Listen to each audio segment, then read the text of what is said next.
ഞാൻ കഴിഞ്ഞ കുറച്ച് നാളുകൾക്ക് മുമ്പ് നമ്മൾ പറഞ്ഞിട്ടുണ്ടായിരുന്നു, തിരുവചനത്തിനകത്തുള്ള ദൈവരാജ്യത്തിലുള്ള ചില മർമ്മങ്ങൾ അത് എത്രത്തോളം പവർഫുൾ ആണെന്ന് എങ്ങനെ മനസ്സിലാകണമെന്ന് ചോദിച്ചാൽ, എത്രമാത്രം ശത്രു അതിനെ പെർവേർട്ട് ചെയ്യാനായി അല്ലെങ്കിൽ ആൾക്കാരെ തെറ്റിദ്ധരിപ്പിക്കാനായി ശ്രമിക്കുകയും പരസ്പരം തർക്കിക്കാനായിട്ട് ഉപയോഗിക്കുകയും ചെയ്യുന്നുണ്ടോ, അത്രമാത്രം അതിന് പ്രാധാന്യമുണ്ട് എന്നുള്ളതാണ്. ഒരു മാസം മുമ്പ് നമ്മുടെ സംസാരിച്ചതാണ് അന്യഭാഷയെക്കുറിച്ച്. നമ്മുടെ ബൈബിൾ ക്ലാസ്സിൽ നമ്മൾ സംസാരിച്ചു അന്യഭാഷയുടെ പ്രാധാന്യത്തെക്കുറിച്ച്. ശത്രു ഇത്രയധികം ഉപദ്രവിക്കുന്ന, എതിരെ സംസാരിക്കുന്ന ആളുകൾക്കിടയിൽ കൺഫ്യൂഷൻ ഉണ്ടാക്കിയ മറ്റൊരു വിഷയം കുറവായിരിക്കും. അതുപോലൊന്നാണ് കർത്താവിൻ്റെ മേശ. കർത്താവിൻ്റെ അത്താഴത്തെക്കുറിച്ച് ഒത്തിരി തെറ്റിദ്ധാരണകളുണ്ട്, ഒത്തിരി ഡിബേറ്റായ വിഷയമാണ്. എനിക്കെല്ലാം ഇന്ന് പറയാൻ സമയമില്ല. അതിൻ്റെ ഒരു ഭാഗമെങ്കിലും ഇന്ന് സംസാരിക്കാൻ ആഗ്രഹിക്കുവാണ്. യെശയ്യാ പ്രവചന പുസ്തകം 53 അധ്യായം അതിൻ്റെ 5 വാക്യം. സാക്ഷാൽ നമ്മുടെ രോഗങ്ങളെ യേശു വഹിച്ചു, നമ്മുടെ വേദനകളെ അവൻ ചുമന്നു. നാമോ ദൈവം അവനെ ശിക്ഷിച്ചും അടിച്ചും ദണ്ഡിപ്പിച്ചും ഇരിക്കുന്നുവെന്ന് വിചാരിച്ചു. അത് മറ്റൊരു ദിവസത്തേക്കുള്ള മെസ്സേജാണ്, ഇന്ന് പറയാനുള്ള സമയമില്ല.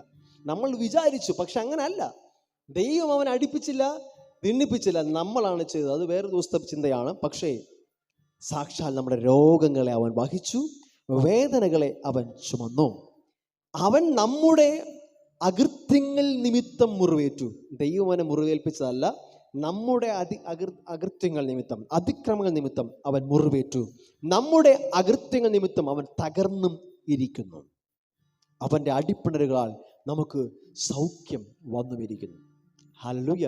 യേശുവിൻ്റെ ക്രൂശ് മരണത്തെക്കുറിച്ച് പ്രവാചകൻ നൂറ്റാണ്ടുകൾക്ക് മുമ്പ് പറഞ്ഞിരിക്കുവാണ്, യേശുവിൻ്റെ അടിപ്പിണരാൽ നമുക്ക് സൗഖ്യം വന്നിരിക്കുന്നു. ഇതിന് കാരണം അവൻ നമ്മുടെ വേദനകളെ വഹിച്ചു, രോഗങ്ങളെ ചുമന്നു. ഹല്ലേലൂയ. പാഷൻ ഓഫ് ക്രൈസ്റ്റ് എന്ന് പറയുന്ന ആ ഫിലിം റിലീസായപ്പോൾ ഒത്തിരി പേര് കംപ്ലൈൻറ്റ് പറഞ്ഞൊരു കാര്യം, യേശുവിൻ്റെ ക്രൂശീകരണം ചിത്രീകരിച്ചിരിക്കുന്നത് വളരെ ക്രൂവലായിട്ടാണ്. അത് കണ്ടിരിക്കാൻ പലർക്കും പറ്റുന്നില്ല, പലരുടെയും ഹൃദയത്തെ താങ്ങാനുള്ള കപ്പാസിറ്റി ഇല്ല എന്നാണ് പറഞ്ഞത്. ചരിത്രം പറയുന്നത് യേശുവിൻ്റെ ക്രൂശ് മരണം പാഷൻ ഓഫ് ക്രൈസ്റ്റ് എന്ന ചിത്രത്തിൽ കാണിക്കുന്നതിൻ്റെയും 100 മടങ്ങിലധികം ക്രൂരമായിട്ടാണ്. യെശയ്യാ പ്രവചനം പറയുകയാണ്, ആളെന്ന് തിരിച്ചറിയാൻ കഴിയാത്ത വണ്ണം അവൻ്റെ ശരീരം തകർക്കപ്പെട്ടു. ഒരു ട്രാൻസ്ലേഷൻ പറയുകയാണ്, അവൻ്റെ അടിപ്പിണരുകളാൽ എന്നല്ല, ബൈ ഹിസ് സ്ട്രൈപ്പ് എന്നാണ്. അതായത് ഒറ്റ അടി എന്നുള്ള നിലയിൽ അവൻ്റെ ശരീരം മാറി. പലതായിട്ട് മാറിയത് കാണാൻ പറ്റുന്നില്ല. അവൻ്റെ അസ്ഥികൾ കാണത്തക്ക വിധം ഒരു ചാല് പോലെ പുറം വശമായി. അതായത് അത്രമാത്രം തകർന്ന് പറിച്ചെടുത്തു. പല അടി കിടക്കുന്ന പോലെ അല്ല, ചതയില്ലാതെ വണ്ണം മാംസം മുഴുവൻ ഇളകിപ്പോയി. ചരിത്രം പറയുന്ന പല ഇന്റേണൽ അവയവങ്ങൾ പോലും കാണാൻ പറ്റുന്ന നിലയിൽ അവൻ തകർക്കപ്പെട്ടു. അവൻ്റെ ശരീരം കണ്ടാൽ ഒരു മനുഷ്യനെന്ന് പറയാൻ പറ്റാത്ത വിധം അവനെ അടിച്ചു തകർത്തു. വചനം പറയുന്നു, അവൻ്റെ അടിയാൽ, ആ തകർക്കപ്പെട്ട ശരീരത്താൽ നമുക്ക് സൗഖ്യം വന്നിരിക്കുന്നു. ഹല്ലേലൂയ. ഇവിടെ പറയുകയാണ്, അവൻ്റെ അടിപ്പിണരാൽ സൗഖ്യം വന്നിരിക്കുന്നു. ഈ സൗഖ്യത്തെ നമ്മൾ എങ്ങനെയാണ് സ്വീകരിക്കുക? ഗാർഡൻ ഓഫ് ഈഡൻ, ഏദൻ തോട്ടത്തിൽ ദൈവം മനുഷ്യനോട് പറഞ്ഞു, നീ നന്മ തിന്മകളുടെ വൃക്ഷഫലം ഭക്ഷിക്കരുത്. മനുഷ്യൻ അതിനെ ഭക്ഷിച്ചു. ഈ ഒരു ചെറിയ ഹോളി കമ്മ്യൂണിയൻ അല്ലെങ്കിൽ കർത്താവിൻ്റെ മേശയിൽ അപ്പവും വീഞ്ഞും കഴിക്കുന്നതിൽ ഇത്ര എന്താ വലിയ സംഭവം ഇരിക്കുന്നത്? വെറുതെ ഒന്ന് ചെറിയൊരു അല്പവും ഒരു അപ്പക്കഷ്ണവും ഒരു വീഞ്ഞും കുടിച്ചാൽ എന്താ സംഭവിക്കുക? നമ്മൾ കഴിക്കുന്ന അപ്പത്തിൻ്റെ വലിപ്പമോ ആ വീഞ്ഞിൻ്റെ അളവോ അല്ല തീരുമാനിക്കുന്നത്. ഏദനിൽ ആദം ചെയ്തൊരു തെറ്റ്, അവനൊന്ന് ഭക്ഷിച്ചു. ഭക്ഷിക്കരുതെന്ന് പറഞ്ഞത് അവൻ ഭക്ഷിച്ചു. അത് മുഴുവൻ മാനവരാശിയും പാപത്തിലേക്ക് കൊണ്ടുപോയെങ്കിൽ യേശു കർത്താവ് ഇപ്പോൾ നമ്മൾ പറയുകയാണ്, എൻ്റെ ശരീരം ഭക്ഷിക്കാം. അതായത് ഒരു ആഹാരത്തിലൂടെ സർവ്വ മനുഷ്യനും സർവ്വഭൂമിയും ശാപത്തിൻ്റെ കീഴിൽ പോയെങ്കിൽ, ഇന്നൊരു ആഹാരത്തിലൂടെ ആ കഴ്സിനെ, ആ ശാപത്തെ ദൈവം റിവേഴ്സ് ചെയ്യുവാണ്. നിങ്ങൾ എൻ്റെ ശരീരം ഭക്ഷിപ്പിൻ. കാരണം എന്നറിയാമോ, മനുഷ്യൻ അന്ന് തെറ്റിപ്പോയതിന് അല്ലെങ്കിൽ മനുഷ്യന് പറ്റിയ മിസ്റ്റേക്ക് എന്ന് പറയുന്നത്, ജീവന്റെ വൃക്ഷഫലം കഴിക്കാതെ നന്മ തിന്മകളുടെ വൃക്ഷഫലം കഴിച്ചു. ജീവന്റെ വൃക്ഷമായ യേശു പറയുകയാണ്, എന്നെ നിങ്ങൾ തിന്നുവിൻ. അന്ന് നിങ്ങൾ തിന്നാൻ പറ്റാത്തത്, അന്ന് കഴിക്കാൻ പറ്റാത്തത് ഇന്ന് ഭക്ഷിപ്പിൻ, ഞാൻ ജീവന്റെ അപ്പമാകുന്നു. ദ ട്രീ ഓഫ് ലൈഫ്, ജീവന്റെ വൃക്ഷമാകുന്നു യേശു. ഇന്ന് നമുക്ക് അതിൽ നിന്നും ഭക്ഷിക്കുവാനായി ദൈവം പ്രൊവിഷൻ തന്നിരിക്കുകയാണ്. യേശു പറഞ്ഞു, എന്നെ തിന്നുന്നവൻ എൻ മൂലം ജീവിക്കും. ഹല്ലേലൂയ. നമുക്കിന്ന് ഭക്ഷിക്കുവാനായി യേശുവിൻ്റെ ശരീരത്തെ നൽകിയിരിക്കുക. ഞാൻ അതായത് പറഞ്ഞത്, നമുക്ക് ഇന്ന് ഡയറ്റൊക്കെ ഫോളോ ചെയ്യുന്നത് നല്ലതാണ്, പക്ഷെ നമ്മുടെ ജീവൻ്റെയും നമ്മുടെ ആരോഗ്യത്തിൻ്റെ അടിസ്ഥാനമായിരിക്കുന്നത് യേശുവിൻ്റെ ശരീരമാണ്. അവൻ്റെ ശരീരവും രക്തവും നമുക്ക് ഇന്ന് നൽകപ്പെട്ടിരിക്കുകയാണ്. ഈ ഭൂമിയിൽ യേശു ആയിരുന്നപ്പോൾ യേശു എല്ലായ്പ്പോഴും ചെയ്ത ഒരേ ഒരു കാര്യം, യേശുവിന് എപ്പോഴും വേണമെങ്കിലും കടലിൻ്റെ മീത് നടക്കാമായിരുന്നു. യേശു എപ്പോഴും കടൽ നടന്നില്ല, ഒരിക്കലും നടന്നുള്ളൂ. ബാക്കി സമയങ്ങളിലൊക്കെ ബോട്ടിൽ യാത്ര ചെയ്യുന്നു, ശരിയല്ലേ? അപ്പം മൾട്ടിപ്ലൈ ചെയ്തു, പല മടങ്ങായി അനുഗ്രഹിച്ച് വാഴ്ത്തി കൊടുത്തു. ഒത്തിരി പേർക്ക്, 5000 പേരൊക്കെ കൊടുത്തു. 2 പ്രാവശ്യം ആ ഇൻസിഡൻറ്റ് ചെയ്തിട്ടുണ്ട്. പക്ഷേ യേശു എല്ലായ്പ്പോഴും അത് ചെയ്തില്ല. പലപ്പോഴും നമുക്ക് കാണാം, ശിഷ്യന്മാർ പോയി ഫുഡ് വാങ്ങാൻ പോകുന്നത് കാണാൻ പറ്റും. പക്ഷേ യേശു എല്ലായ്പ്പോഴും ചെയ്ത ഒരേ ഒരു കാര്യം എന്ന് വെച്ചാൽ, അവൻ എവിടെയൊക്കെ പോയോ അവിടെയൊക്കെയും അവൻ രോഗികളെ സൗഖ്യമാക്കി. ഞാനിങ്ങനെ പറയും, സാൽവേഷൻ, രക്ഷ എന്ന് കഴിഞ്ഞാൽ ദൈവം മനുഷ്യന് നൽകിയ ഏറ്റവും വലിയ ഗിഫ്റ്റാണ് അവൻ്റെ ആരോഗ്യം, ശരിയല്ലേ? പ്രോസ്പെരിറ്റിയേക്കാൾ, സമ്പത്തിനേക്കാൾ ഏറ്റവും വലുതാണ് ആരോഗ്യം. ഞാൻ കഴിഞ്ഞ ദിവസം സഹോദരനോട് ചോദിക്കുമായിരുന്നു, ഏതൊരു പണക്കാരനായിക്കോട്ടെ, ഏതൊരു ബിസിനസ്സുകാരനായിക്കോട്ടെ, അവൻ ഹോസ്പിറ്റലിൽ അവൻ്റെ മരണക്കിടക്കിൽ കിടക്കുമ്പോൾ, ഒരു രോഗത്താൽ അവൻ സുഖമില്ലാതെ ICUവിൽ കിടക്കുമ്പോൾ, അവിടെ കിടന്ന് അവൻ ആലോചിക്കുന്നത് നാളെ ഏത് ബിസിനസ് ചെയ്യാമെന്നായിരിക്കില്ല, കിട്ടാനുള്ള പൈസയെക്കുറിച്ച് ആയിരിക്കത്തില്ല, ഒരിക്കലുമില്ല. അവൻ എങ്ങനെയെങ്കിലും ഒന്ന് സൗഖ്യമായെങ്കിൽ, എൻ്റെ ആരോഗ്യം ഒന്ന് ശരിയായെങ്കിൽ എന്നായിരിക്കും ആഗ്രഹിക്കുക. മനുഷ്യന് ഇത് എത്രത്തോളം വിലപ്പെട്ടതാണ്, അതുപോലെ തന്നെ ദൈവത്തിനും നമ്മുടെ ആരോഗ്യം അവൻ്റെ ഇഷ്ടമാണ്. യോഹന്നാന്റെ ലേഖനത്തിൽ പറയുകയാണ്, പ്രിയനെ, നിന്റെ ആത്മാവ് ശുഭമായിരിക്കുന്ന പോലെ നീ സകലത്തിലും, അവിടെ എഴുതിയാണ്, ഇൻ ഹെൽത്ത്, ആരോഗ്യത്തിൽ സൗഖ്യമായി ശുഭമായിരിക്കണമെന്ന് ഞാൻ ആഗ്രഹിക്കുന്നു. അത് ദൈവത്തിൻ്റെ ഇഷ്ടമാണ്. അത് യേശു തെളിയിച്ചു. 95%, 95% യേശുവിൻ്റെ അത്ഭുതങ്ങൾ സൗഖ്യത്തിനായിരുന്നു. അത്രമാത്രം പ്രാധാന്യം സൗഖ്യത്തിനുണ്ടായിരുന്നു. യേശു എപ്പോഴും പാപക്ഷമയെയും സൗഖ്യത്തെയും എപ്പോഴും കണക്ട് ചെയ്യുമായിരുന്നു. നമുക്കറിയാം, കഫർന്നഹൂമിൽ യേശു ആയിരിക്കുമ്പോൾ, ഒരു ഭവനത്തിലായിരിക്കുക. മർക്കോസ് സുവിശേഷം 2-ാം അധ്യായം വായിക്കുമ്പോൾ, അവിടെ ഒരു തളർവാദ രോഗിയെ സുഹൃത്തുക്കൾ കൊണ്ടുവരികയാണ്. അവർ ആ വീട്ടിനകത്തേക്ക് ഇറക്കി വെച്ചപ്പോൾ ആ രോഗിയോട് യേശു പറയുന്നൊരു കാര്യമാണ്, നിന്റെ പാപങ്ങൾ ക്ഷമിച്ചിരിക്കുന്നു, എഴുന്നേറ്റ് കിടക്കെടുത്ത് നടക്കാം. അതായത് പാപക്ഷമ വെളിപ്പെടുന്ന ഏറ്റവും പ്രധാനപ്പെട്ട ഇൻസിഡൻ്റ് ആണ് സൗഖ്യം. അതായത് പാപക്ഷമയുണ്ടെങ്കിൽ തൊട്ട് പുറകെ സൗഖ്യം അക്കമ്പനി ചെയ്യും. സങ്കീർത്തനങ്ങൾ 103 ദാവീദ് പറയാണ്, എൻ മനമേ യഹോവയെ വാഴ്ത്തുക, അവൻ്റെ ഉപകാരങ്ങൾ, അവൻ്റെ ഉപകാരമല്ല ഉപകാരങ്ങൾ, 2 കാര്യം പ്രധാനമായി എഴുതിയിരിക്കുന്നത്. അവൻ നിന്റെ അകൃത്യമൊക്കെയും മോചിക്കുന്നു, നിന്റെ എല്ലാ പാപങ്ങളും അവൻ ക്ഷമിക്കുന്നു, നിന്റെ സകല രോഗങ്ങളെ അവൻ സൗഖ്യമാക്കുന്നു. ഇത് 2ഉം മാറ്റിവെക്കാൻ കഴിയാത്തതാണ്, തമ്മിൽ വേർപിരിക്കാൻ കഴിയാതെ വണ്ണം ദൈവം കണക്ട് ചെയ്യുന്നതാണ് രോഗസൗഖ്യത്തെയും അതുപോലെ പാപക്ഷമയെയും. അത് നിങ്ങൾ ഒരു ഫൗണ്ടേഷൻ തരികയാണ്. മനസ്സിലാക്കണം, ദൈവത്തിന് എത്രയധികം അത് പ്രാധാന്യം ദൈവം കൊടുത്തിട്ടുണ്ട്. ഹിസ് ബെനിഫിറ്റ്സ് എന്നാണ്, ഉപകാരങ്ങൾ. 2 കാര്യം. ഒന്ന്, ഉറക്കെ പറഞ്ഞ, എൻ്റെ പാപമൊക്കെയും അവൻ ക്ഷമിക്കുന്നു, എൻ്റെ സകല രോഗത്തെയും. സകല രോഗം എന്ന് പറയുമ്പോൾ എന്തൊക്കെ വരും അതിനകത്ത്? എല്ലാ രോഗവും വരും. ഏത് ക്യാൻസറും വരും, ഏത് സ്റ്റേജിലുള്ള ക്യാൻസറും വരും, ഏത് എയ്ഡ്സും വരും. ഇന്ന് ലോകത്തിൽ കണ്ടെത്തിയിട്ടുള്ള ഏത് രോഗവും അതിനകത്ത് വരും. സകല രോഗങ്ങളെയും അവൻ സൗഖ്യമാക്കുന്നു. ഹല്ലേലൂയ, ആമേൻ. ഇവിടെയാണ് തിരുവത്താഴത്തിൻ്റെ പ്രാധാന്യം. തിരുവത്താഴത്തെക്കുറിച്ച് പഴയ നിയമം നോക്കിയാൽ ഉൽപ്പത്തി 14-ാമത്തെ അധ്യായം മുതൽ നമുക്ക് കാണാൻ കഴിയും. ഒരു റിസംബ്ലൻസ് കാണാൻ പറ്റും. മൽക്കീസേദെക്ക് എന്ന് പറയുന്ന ഒരു പുരോഹിതൻ. ആ പുരോഹിതനെ കുറിച്ച് പറയുമ്പോൾ ശാലേം രാജാവ് എന്ന് എഴുതിയിരിക്കുന്നത്. ശാലേം രാജാവ് ആരാ? സമാധാനത്തിന്റെ രാജാവാണ് യേശു. മൽക്കീസേദെക്കിനെ കുറിച്ച് പറയുന്നത് അവന് ആൻസസ്ട്രി ഇല്ല, അതായത് അവന് വംശ പാരമ്പര്യം പറയാനില്ല, യേശുവിനെ പോലെ.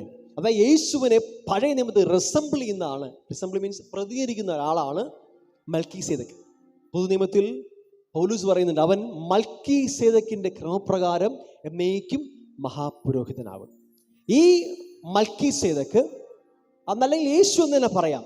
യേശു അന്ന് പഴയ നിയമത്തിൽ അബ്രഹാമിനെ കാണുവാനായി വരുമ്പോൾ കയ്യിൽ കൊണ്ടുവന്ന രണ്ട് കാര്യം, ഒന്ന് അപ്പം, മറ്റൊന്ന് വീഞ്ഞ്. ശ്രദ്ധിക്കണേ, അബ്രഹാമിന്റെ അടുക്കലേക്ക് കൊണ്ടുവരികയാണ് അപ്പവും വീഞ്ഞും. കണ്ടോ? അബ്രഹാം ഇത് വാങ്ങിയിട്ട് പകരം തൻ്റെ കയ്യിലുള്ള അനുഗ്രഹത്തിന്റെ എല്ലാം 10% ദശാംശം മൽക്കീസേദെക്കിന് കൊടുത്തു. തനിക്കുള്ള ബ്ലെസ്സിങ്സിന്റെ 10% മൽക്കീസേദെക്കിന് കൊടുത്തു. ആ ഭാഗം കുറച്ച് ഡീപ്പാണ്, നമുക്ക് വേറൊരു ചിന്തിക്കാം. ഇന്ന് പലരും പറയാറുണ്ട് ദശാംശം എന്ന് പറയുന്നത് പഴയ നിയമത്തിൻ്റെതാണ്, ന്യായപ്രമാണം കീഴിലുള്ളതാണ്. ഒരിക്കലുമല്ല. ഈ സംഭവം നടന്നിട്ട് 400ഓളം വർഷം കഴിഞ്ഞിട്ടാണ് മോശയ്ക്ക് ന്യായപ്രമാണം ലഭിക്കുന്നത് തന്നെ. ന്യായപ്രമാണം ഇല്ലാതിരുന്ന കാലത്ത് വെളിപ്പാടിൽ നിന്നുകൊണ്ട് അബ്രഹാം ചെയ്തതാണ് തൻ്റെ സമ്പത്തിൽ നിന്ന് 10% കർത്താവിന് കൊടുത്തു. ഹല്ലേലൂയ. നമുക്ക് പിന്നീട് ചിന്തിക്കാം. ഓക്കെ, ഇവിടെ യേശുവിനെ റിസംബിൾ ചെയ്യുന്ന മൽക്കീസേദെക്ക് അപ്പവും വീഞ്ഞും കൊടുത്തു. പിന്നീട് ഇങ്ങോട്ട് നോക്കിയാൽ പുറപ്പാട് പുസ്തകം 12-ാം അധ്യായം വായിക്കുമ്പോൾ അവിടെ ഇസ്രായേൽ മക്കൾ മിസ്രൈമിൽ നിന്ന് പുറപ്പെടുന്നതിൻ്റെ തലേ രാത്രിയിൽ ദൈവം അവരോട് പറഞ്ഞു, നിങ്ങൾ ഓരോരുത്തരും ഓരോ കുടുംബത്തിന് ഒരു ആട്ടിൻകുട്ടിയെ എടുക്കണം. ശ്രദ്ധിച്ച് കേൾക്കുക. ആട്ടിൻകുട്ടി ഊനമില്ലാത്തതായിരിക്കണം, കുറവില്ലാത്തതായിരിക്കണം, കുറ്റമില്ലാത്തതായിരിക്കണം, പെർഫെക്റ്റ് ആയിരിക്കണം. ആ ആട്ടിൻകുട്ടിയെ നിങ്ങൾ അറുക്കണം. അതിന് വ്യക്തമായി സമയവും കാലവും ഒക്കെ പറയുന്നുണ്ട്. അതായത് അന്നത്തെ എബ്രായ കലണ്ടർ പ്രകാരം ആദ്യ മാസമാണ് നിസാൻ. നിസാൻ മാസത്തിലെ 14-ാമത്തെ ദിവസം അവർ പറയുകയാണ്, വൈകുന്നേരം 3 മണിക്കും 6 മണിക്കും ഇടയ്ക്കുള്ള സമയത്തിലാണ് ഈ ആട്ടിൻകുട്ടിയെ അറുക്കാനായി പറഞ്ഞത്. നമുക്കറിയാം പുതുനിയമത്തിൽ യേശു കഥാവാണ് പെസഹ കുഞ്ഞാട്. യോഹന്നാൻ സ്നാപകൻ വിളിച്ചു പറഞ്ഞു, ലോകത്തിന്റെ പാപത്തെ ചുമക്കുന്ന ദൈവത്തിന്റെ കുഞ്ഞാട്. യേശുവിനെയും ഇതേ നിസാൻ മാസം 14-ാം തീയതി 3 മണിക്കും 6 മണിക്കും ഇടയ്ക്കുള്ള സമയത്തിൽ അറുപ്പാനായി കൊടുക്കുകയാണ്, ക്രൂശിപ്പാനായി ഏൽപ്പിച്ചു കൊടുത്തു. ഹല്ലേലൂയ. വ്യാഴാഴ്ച ദിവസം ക്രൂശിപ്പാനായി ഏൽപ്പിച്ചു കൊടുക്കുക. മാത്രമല്ല അന്ന് ഊനമില്ലാത്ത ആട്ടിൻകുട്ടിയെ അറുക്കുവാനായി പറഞ്ഞു. വ്യക്തമായി പറഞ്ഞു, അതിൻ്റെ അസ്ഥി ഒന്നും ഒടിക്കരുത്. യോഹന്നാൻ എഴുതി വെച്ചു, യേശുവിന് ഒരു അസ്ഥിയും ഒടിഞ്ഞു പോയില്ല. ദൈവം പറഞ്ഞു, ഇസ്രായേൽ മക്കൾ പറഞ്ഞു, നിങ്ങൾ നിങ്ങളുടെ ഭവനത്തിലുള്ള എല്ലാവർക്കും വേണ്ടി ഒരു ആട്ടിൻകുട്ടി എടുക്കണം. ആ ഭവനത്തിൽ കുഞ്ഞുമക്കളുണ്ട്, വലിയവരുണ്ട്, പ്രായമുള്ളവരുണ്ടാവാം, ശരിയല്ലേ? എല്ലാവർക്കും വേണ്ടിയിട്ടാണ് കുഞ്ഞാടിനെ അറുക്കുന്നത്. എന്നിട്ട് പറഞ്ഞു, നിങ്ങളെ കട്ടളമേലും കുറുമ്പടി മേലും രക്തം പുരട്ടണം. കട്ടളയുടെ മുകളിൽ, കുറുമ്പടിയുടെ സൈഡിൽ. എന്താ ഇത്? ക്രൂശ്. ക്രൂശിനെ റിസംബിൾ ചെയ്യുന്നതാണ്. അന്ന് ഇസ്രായേൽക്ക് അറിയത്തില്ല, പക്ഷെ ദൈവം അത് മുൻകൂട്ടി കണ്ടു. ദൈവത്തിൻ്റെ ജ്ഞാനത്തിൽ ദൈവം പറയുകയാണ്, നിങ്ങൾ ആ കട്ടളമേൽ ക്രൂശ് വരയ്ക്കണം, രക്തം പുരട്ടണം. സംഹാരദൂതൻ വരുമ്പോൾ ഈ രക്തം കാണുമ്പോൾ അവൻ നിങ്ങളെ ഒഴിഞ്ഞു പോകും. രക്തം കട്ടളമേൽ, നിങ്ങൾ അകത്ത്. നിങ്ങൾ പ്രൊട്ടക്റ്റ് ചെയ്യപ്പെടുന്നത് നിങ്ങളുടെ കഴിവോ മിടുക്കോ കണ്ടല്ല, വാതിലുള്ള രക്തമാണ്. ഹല്ലേലൂയ. രക്തം കാണുമ്പോൾ സംഹാരത്തിന് ഒഴിഞ്ഞു പോകും. നിങ്ങളോ അകത്ത് വെറുതെ ഇരിക്കരുത്. നിങ്ങൾ ആ ആട്ടിൻകുട്ടിയെ മാംസം എടുത്ത് വേവിച്ച്, പ്രത്യേക രീതിയൊക്കെ പറയുന്നത്, കഴിക്കുന്ന രീതിയൊക്കെ പറയുന്നത്, അതൊന്നും പ്രസക്ത ഇപ്പം പറയുന്നില്ല. നിങ്ങൾ കഴിക്കണം. ഓ ബ്രദറെ, സംഹാരത്തിന് ഒഴിഞ്ഞു പോകാൻ വേണ്ടി രക്തം മാത്രം പോരെ? രക്തം മാത്രം പോരെ? മരിക്കത്തില്ലല്ലോ. രക്തം മാത്രം മതി, നീ പ്രൊട്ടക്റ്റ് ചെയ്യപ്പെടും. അതിന് പുറത്തിറങ്ങലെന്ന് പറഞ്ഞു. അതിനകത്തിരിക്കുന്ന ഓരോരുത്തരും രക്ഷപ്പെടും. ഒരാളെയും മരണം തൊടത്തില്ല. പക്ഷേ നാളെ നിനക്കൊരു യാത്രയുണ്ട്. നീ ഒരു യാത്ര പോകാൻ പോവാ. സങ്കീർത്തനക്കാരൻ അതിന്റെ 105-ാം അധ്യായം 37-ാമത്തെ വാക്യം പറയുകയാണ്, ഈജിപ്തിൽ നിന്ന് പുറപ്പെടുന്ന ഇസ്രായേൽ മക്കൾ ഒരുവൻ പോലും ബലഹീനൻ ഉണ്ടായിരുന്നില്ല. ആരും രോഗിയായിരുന്നില്ല. ഓ, അതെങ്ങനെ ബ്രദറെ? കഴിഞ്ഞ നൂറ്റാണ്ടുകളായി അടിമവേല ചെയ്ത് നടുവുളുക്കി പണിയെടുത്ത് കഷ്ടപ്പെട്ട് അവിടെ ഇവിടെ മുറിഞ്ഞ് വേദനിച്ച് തകർന്നിരിക്കുന്ന ഇസ്രായേൽ ജനം ഒറ്റ രാത്രി കൊണ്ട് എങ്ങനെയാ ബലഹീനല്ലാതെ ദിവ്യമായ ആരോഗ്യത്തിലേക്ക് കയറിയത്? അതിൻ്റെ രഹസ്യമാണ് കുഞ്ഞാടിൻ്റെ ശരീരം അവർ ഭക്ഷിച്ചു. ഓ ഹല്ലേലൂയ! കേൾക്കുന്നുണ്ടോ നിങ്ങൾ? കുഞ്ഞാടിൻ്റെ രക്തം അവരെ ആ മരണത്തിൽ നിന്ന് രക്ഷിച്ചു. ശരീരം അവരുടെ സൗഖ്യത്തിന് കാരണമായി. അത്രയും വർഷം അവർ പണിയെടുത്ത് അവരുടെ ശരീരം വല്ലാത്ത രോഗങ്ങളാൽ കഷ്ടപ്പെട്ട് ബലഹീനായിരിക്കുമ്പോൾ അവർ ഒരുവൻ പോലും ബലഹീനാകാതെ വണ്ണം ഒറ്റ രാത്രി അവർ സൗഖ്യമായി മാറി. എങ്ങനെ?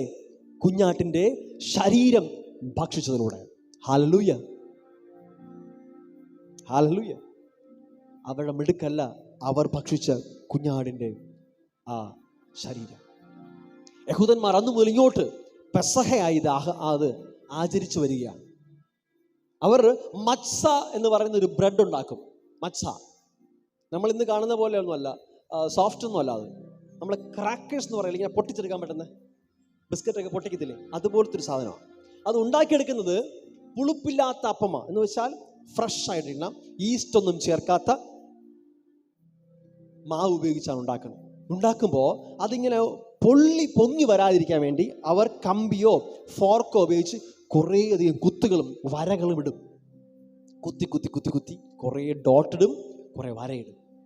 യഥാർത്ഥത്തിൽ ആ അപ്പം എടുത്ത് നോക്കിയാൽ എൻ്റെ യേശുവിൻ്റെ ശരീരത്തിൻ്റെ പുറം വശം പോലെ ഇരിക്കും. കുത്തി പൊളിച്ചു വച്ച ഈ മാന്തി നൂറ്റാണ്ടുകൾക്ക് ശേഷം തകർക്കപ്പെടാനുള്ള യേശുവിൻ്റെ ശരീരമാണ് റിസംബിൾ ചെയ്തുകൊണ്ട് അന്ന് അവർ കഴിച്ചത്. ഹല്ലേലൂയ!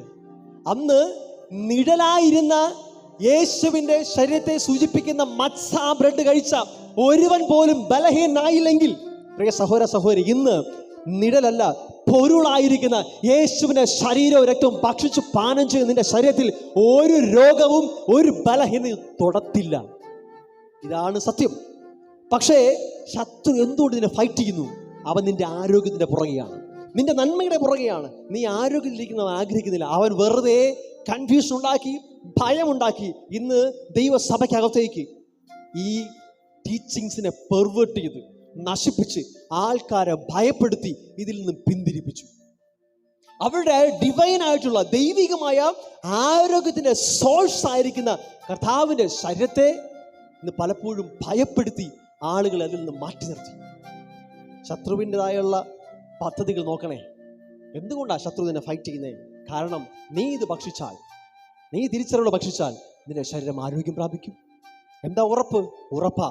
കാരണം ഇസ്രായേൽ മക്കൾ നിഴലായിരുന്ന കുഞ്ഞാടിൻ്റെ, വെറും ഒരു ആടിൻ്റെ ശരീരം ഭക്ഷിച്ചപ്പോൾ അവർ ജീവൻ പ്രാപിച്ചെങ്കിൽ ഇന്ന് അറക്കപ്പെട്ട കുഞ്ഞാടാകുന്ന യേശുവിൻ്റെ ശരീര രക്തങ്ങളെ ഭക്ഷിച്ച് പാനം ചെയ്യുന്ന ഞാനും നിങ്ങളും എത്രമാത്രം ഡിവൈൻ ഹെൽത്തിൽ നടക്കണം. ഹല്ലേലൂയ! ശ്രദ്ധയോടെ കേട്ടാട്ടെ. ഇതാർക്കൊക്കെ ഭക്ഷിക്കാൻ കഴിയും? ഒത്തിരി ചോദ്യങ്ങളാണ്. കൊരിന്ത്യർ ലേഖനം 11 അധ്യായമാണ് ഇതിനെ തർക്കിക്കാനാണ് എല്ലാവരും എടുക്കുന്നത്. ഞാനിത് ആദ്യമേ പറഞ്ഞു, എനിക്ക് ആരോടും തർക്കിക്കാൻ താല്പര്യമില്ല, ആരോടും വാഗ്വാദത്തിനില്ല. ഇതിനേക്കാൾ അറിവുള്ളവരുണ്ടാകും, ഉണ്ട്. ഞാൻ ആരോടും തർക്കിക്കാനല്ല. കർത്താവ് എനിക്ക് തന്ന വെളിപ്പാടിനെ പൗലോസ് പറയുന്ന പോലെ എനിക്കിത് ആരിൽ നിന്നും കിട്ടിയതല്ല. പൗലോസ് 11 അധ്യായത്തിൽ പറയുകയാണ്, കൊരിന്ത്യർക്ക് എഴുതുമ്പോൾ, കർത്താവ് എനിക്ക് വെളിപ്പെടുത്തിയതിനെ എൻ്റെ ഹൃദയത്തിൽ നിന്ന് ഞാൻ അതുപോലെ സ്വീകരിച്ച് നിങ്ങൾക്ക് നൽകുവാൻ ആഗ്രഹിക്കുക. ഹല്ലേലൂയ! കർത്താവിൻ്റെ സന്നിധിയിൽ പല പ്രാവശ്യം ചോദിച്ച്, കർത്താവേ എൻ്റെതായ എന്തെങ്കിലും അത് മിക്സ് ആയിട്ടുണ്ടോ ചോദിച്ചിട്ട് എൻ്റെ ഹൃദയത്തിൽ ഉറപ്പ് വന്ന് മാത്രമാണ് അവിടെ സംസാരിക്കുന്നത്. ആരുമായിട്ടും യാതൊരുവിധ തർക്കത്തിനും താല്പര്യമില്ല. അതുകൊണ്ട് തന്നെ അത്തരത്തിലുള്ള ആരെങ്കിലും എന്നോട് ചോദിച്ചാൽ മറുപടി പ്രതീക്ഷിക്കേണ്ട. 11 അധ്യായത്തിൽ അതിൻ്റെ 17 മുതലുള്ള വാക്യങ്ങൾ വായിക്കുമ്പോൾ പൗലോസ് എഴുതുന്ന കോണ്ടെക്സ്റ്റ് ആദ്യം മനസ്സിലാക്കണം. പൗലോസ് സഭയോട് സംസാരിക്കുകയാണ്. നിങ്ങൾ കർത്താവിൻ്റെ അത്താഴം കഴിക്കുന്ന രീതി എനിക്കങ്ങ് ഇഷ്ടപ്പെടുന്നില്ല. അതിൻ്റെ കാരണം പൗലോസ് വ്യക്തമായി പറയുന്നുണ്ട്. അവിടെ ഇങ്ങനെ എഴുതുന്നത്, നിങ്ങൾ സഭ കൂടുമ്പോൾ നിങ്ങളുടെ ഇടയിൽ ഭിന്നത ഉണ്ടെന്ന് ഞാൻ കേൾക്കുന്നു. ഭിന്നത എന്ന് വെച്ചാൽ പലരും പല തട്ട്, ഐക്യമൊന്നുമില്ല, പലരും പല രീതി. അതിൻ്റെ കാരണം താഴെ പറയുന്നുണ്ട്, നിങ്ങൾ കൊള്ളാകുന്നവർ വെളിവാകേണ്ടതിന് നിങ്ങളുടെ കയ്യിൽ ഭിന്നപക്ഷം ഉണ്ടാകേണ്ടത് നല്ലത് തന്നെ. നിങ്ങൾ കൂടി വരുമ്പോൾ കർത്താവിൻ്റെ അത്താഴമല്ല കഴിക്കുന്നത്. അതെന്താ പറ്റി അങ്ങനെ പറയുന്നേ? കർത്താവിൻ്റെ അത്താഴമല്ലേ കഴിക്കുന്നത്? അല്ല. അതിന് കാരണം പറയുന്നത്, ഭക്ഷണം കഴിക്കുകയിൽ ഓരോരുത്തൻ താൻ്റെ അത്താഴം മുമ്പേ കഴിക്കുന്നു. അങ്ങനെ ഒരുവൻ വിശന്നും മറ്റൊരുവൻ ലഹരി പിടിച്ചും ഇരിക്കുന്നു. ഇംഗ്ലീഷിൽ ഒത്തിരി ട്രാൻസ്ലേഷൻസ് ഉണ്ട്, പലതും വായിക്കുമ്പോൾ കുറച്ചുകൂടി ക്ലാരിറ്റി കിട്ടുന്നുണ്ട്. അതായത്, അന്ന് സമ്പത്തുള്ളവൻ, പണക്കാരൻ, അവൻ നല്ല ഭക്ഷണമൊക്കെ കൊണ്ടങ്ങ് വരും, ഒത്തിരി ലിറ്റർ കണക്കിനുള്ള വൈനും കൊണ്ടുവരും. എന്നിട്ടോ ആർക്കും വേണ്ടി വെയിറ്റ് ചെയ്യത്തൊന്നുമില്ല, താൻ്റെ ഭക്ഷണം താൻ ഇടതും കുടിക്കും. ചിലരൊക്കെ കുടിച്ച് ഫിറ്റാവും, മത്ത് പിടിച്ച പോലെ ആവും, പിന്നെ എടുത്തുകൊണ്ട് പോകേണ്ട അവസ്ഥയായി. അത്തരത്തിൽ കുടിക്കാൻ തുടങ്ങി. ഇല്ലാത്തവനൊന്നുമില്ല, പാവപ്പെട്ടവൻ്റെ കയ്യിൽ കഴിക്കാൻ ചിലപ്പോൾ ഒന്നും കാണത്തില്ല. അതായത് ഉള്ളവനെല്ലാം സ്വന്തമായി കഴിക്കുന്നു, ആർക്കും വേണ്ടി വെയിറ്റ് ചെയ്യത്തില്ല. ആദ്യം കഴിക്കും, ആദ്യം കുടിക്കും. ഇങ്ങനെ കർത്താവിൻ്റെ മേശ എന്താണോ ഉദ്ദേശിച്ചത് ആ ഉദ്ദേശമൊന്നുമല്ല അവിടെ നടക്കുന്നത്. അതുകൊണ്ട് പൗലോസ് പറയുകയാണ്, തിന്നുവാനും കുടിപ്പാനും നിങ്ങൾക്ക് വീടുകളില്ലയോ? സാധാരണ ആഹാരം കഴിക്കാനൊക്കെ ആണെങ്കിൽ അത് വീട്ടിലായിക്കൂടെ? അല്ല, ദൈവത്തിൻ്റെ സഭയെ നിങ്ങൾ തുച്ഛീകരിച്ച് ഇല്ലാത്തവരെ ലജ്ജിപ്പിക്കുന്നുവോ? കണ്ടോ, സാമ്പത്തികമായിട്ടില്ലാത്തവൻ, കഴിവില്ലാത്തവൻ, പാവപ്പെട്ടവൻ, അവനെ ലജ്ജിപ്പിക്കാനാണോ നിങ്ങൾ വരുന്നത്? നിങ്ങളോട് ഞാൻ എന്ത് പറയേണ്ടു? നിങ്ങളെ പുകഴ്ത്തുകയോ? ഇല്ല, ഇതിൽ നിങ്ങളെ ഞാൻ പുകഴ്ത്തുന്നില്ല. അടുത്ത് പറയാണ്, ഞാൻ കർത്താവിങ്കൽ നിന്ന് പ്രാപിക്കുകയും. കണ്ടോ, ഒരു മനുഷ്യൽ നിന്നല്ല പൗലോസിന് വെളിപ്പാട് കിട്ടിയേ. പൗലോസ് കർത്താവിൻ്റെ അത്താഴ സമയത്ത് ഇല്ലായിരുന്നു, ശിഷ്യന്മാരുടെ കൂട്ടത്തിൽ പൗലോസ് ഇല്ല. പക്ഷെ പൗലോസിൻ്റെ വെളിപ്പാടായി കർത്താവ് കൊടുത്തതാണ്. അതിനർത്ഥം അതിന് അത്രയധികം പ്രാധാന്യമുണ്ട്. അത് സഭയെ പഠിപ്പിക്കണമെന്ന് കർത്താവ് ആഗ്രഹിച്ചു. അതുകൊണ്ട് പറയണേ, കർത്താവിൽ നിന്ന് ഞാൻ പ്രാപിക്കുകയും നിങ്ങൾക്ക് ഏൽപ്പിക്കുകയും ചെയ്തത് എന്തെന്നാൽ, കർത്താവായ യേശുവിനെ കാണിച്ചു കൊടുത്ത രാത്രിയിൽ അവൻ അപ്പം എടുത്ത് സ്തോത്രം ചൊല്ലി നുറുക്കി, ഇത് നിങ്ങൾക്ക് വേണ്ടിയുള്ള എൻ്റെ ശരീരം, എൻ്റെ ഓർമ്മയ്ക്കായി ഇത് ചെയ്യുവിൻ എന്ന് പറഞ്ഞു. ഹല്ലേലൂയ. യേശു അപ്പം എടുത്ത് നുറുക്കി കൊടുത്തിട്ട് പറയാണ്, എൻ്റെ ഓർമ്മയ്ക്കായി, ഇതെൻ്റെ ശരീരമാണ്, നിങ്ങൾക്ക് വേണ്ടി തകർക്കപ്പെടുന്ന എൻ്റെ ശരീരമാണ്, എൻ്റെ ഓർമ്മയ്ക്കായി ഇത് ചെയ്യുവിൻ. പലരും കർത്താവിൻ്റെ മേശയിലേക്ക് വരുവാനായിട്ട് ആഹ്വാനം കേൾക്കുമ്പോൾ, പാസ്റ്റർ പറയുമ്പോൾ, ഒരു പുരോഹിതൻ പറയുമ്പോൾ, പലരുടെയും മനസ്സിൽ ആദ്യം വരുന്ന അറിയോ, ഞാൻ എത്ര വലിയ പാപിയാ എന്ന് ഓർക്കുന്ന സമയമാണെന്നാണ്. യേശു പറഞ്ഞത്, നിങ്ങളുടെ പാപങ്ങളെ ഓർക്കുമെന്നല്ല, എൻ്റെ ഓർമ്മയ്ക്കായി ഇത് ചെയ്തു. അതായത് നിങ്ങളെത്ര മോശമെന്നോ നിങ്ങളെത്ര വലിയ പാപിയെന്നോ ഓർക്കുകയല്ല, പകരം അവൻ എത്ര നല്ലവനെന്നും അവൻ എനിക്ക് വേണ്ടി എന്ത് ചെയ്തു എന്നും ഓർക്കാനുള്ള സമയമാണ്. കാരണം യേശു പറഞ്ഞു, എന്നെ ഓർക്കുവിൻ. ഹല്ലേലൂയ. യേശുവിനെ ഓർക്കുമ്പോൾ നമുക്ക് എന്താ ഓർക്കാൻ പറ്റുന്നേ? അവൻ എനിക്ക് വേണ്ടി മരിച്ചു, എനിക്ക് വേണ്ടി രക്തം ചിന്തി, എനിക്ക് വേണ്ടി തകർക്കപ്പെട്ടു. അവനെ ഓർക്കുവിൻ. ഔവണ്ണം തന്നെ അത്താഴം കഴിഞ്ഞ ശേഷം അവൻ പാനപാത്രവും എടുത്തു, ഈ പാനപാത്രം എൻ്റെ രക്തത്തിൽ പുതിയ നിയമം ആകുന്നു, ഇത് കുടിക്കുമ്പോഴൊക്കെയും എൻ്റെ ഓർമ്മയ്ക്കായി ചെയ്യുക. ഹല്ലേലൂയ. കർത്താവിനെ ഓർക്കുവിൻ. ഇത് കുടിക്കുമ്പോഴൊക്കെയും എന്ന് വെച്ചാൽ മാസത്തിൽ ഒരിക്കലല്ല, ആഴ്ച ഒരിക്കൽ ആവണമെന്നുമില്ല. എപ്പോഴൊക്കെ നിങ്ങൾക്ക് ചെയ്യാൻ പറ്റുമോ അപ്പോഴൊക്കെയും, ആസ് ഓഫൺ ആസ് എന്ന് എഴുതിയിരിക്കുന്നത്. കുടിക്കുമ്പോഴൊക്കെയും ഒറ്റ കാര്യമുള്ളൂ, എന്നെ ഓർക്കണം, ഞാൻ നിങ്ങൾക്ക് വേണ്ടി എന്താ ചെയ്തത്, ഇതെന്തിനാണ് സൂചിപ്പിക്കുന്നതെന്ന് വ്യക്തമായി നിങ്ങൾ ഓർക്കുക.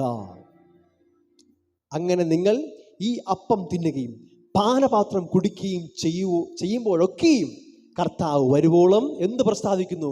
അവൻ്റെ മരണത്തെ പ്രസ്താവിക്കുന്നു. നിങ്ങളുടെ പാപത്തെ അല്ല ഓർക്കേണ്ടത്, അവൻ്റെ മരണത്തെ. അപ്പോൾ നമ്മൾ പ്രൊക്ലെയിം ചെയ്യുന്നത്, നമ്മൾ കർത്താവിൻ്റെ മേശയിൽ നിന്ന് ഭക്ഷിക്കുകയും അവൻ്റെ രക്തം കുടിക്കുകയും ചെയ്യുമ്പോൾ നമ്മൾ അവൻ്റെ മരണത്തെ പ്രസ്താവിക്കുന്നു.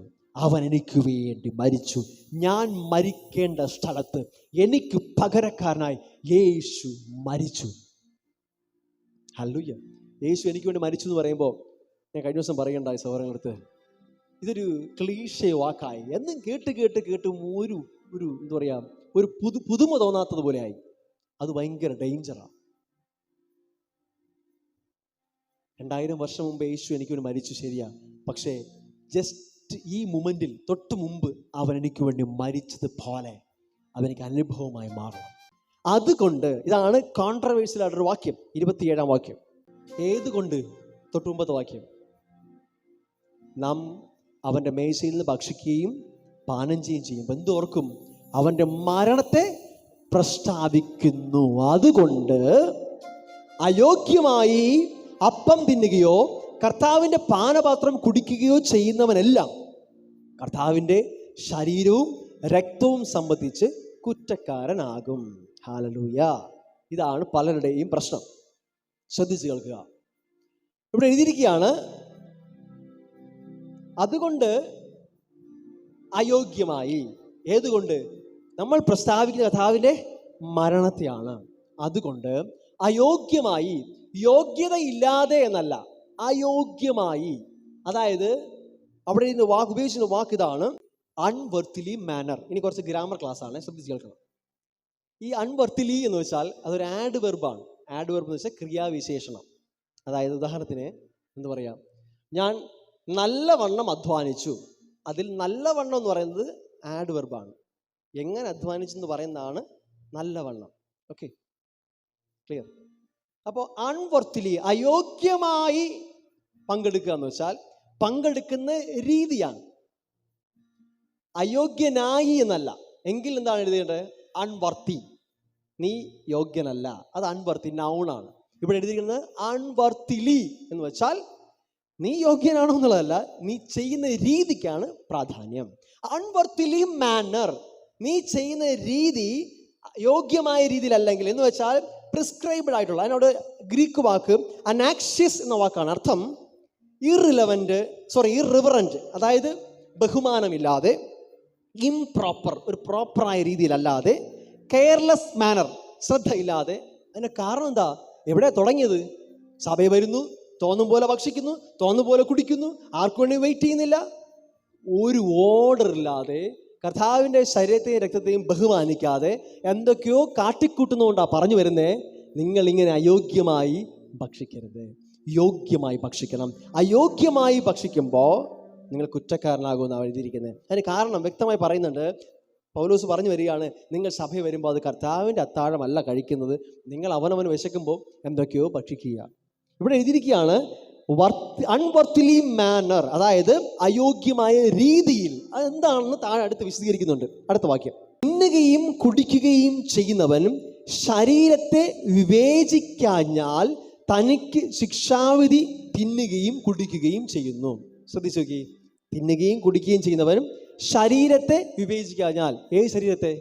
അത് ഇംഗ്ലീഷ് വേർഷനിൽ വളരെ മനോഹരമായി എഴുതിയിരിക്കുന്നു. അവിടെ എഴുതിയിരിക്കുകയാണ്, not discerning the lord's body, കർത്താവിൻ്റെ ശരീരത്തെ വിവേചിക്കാഞ്ഞാൽ.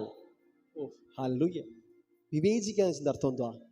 തിരിച്ചറിയുക, എന്താണെന്ന് ഐഡന്റിഫൈ ചെയ്യുക, മനസ്സിലാക്കുക.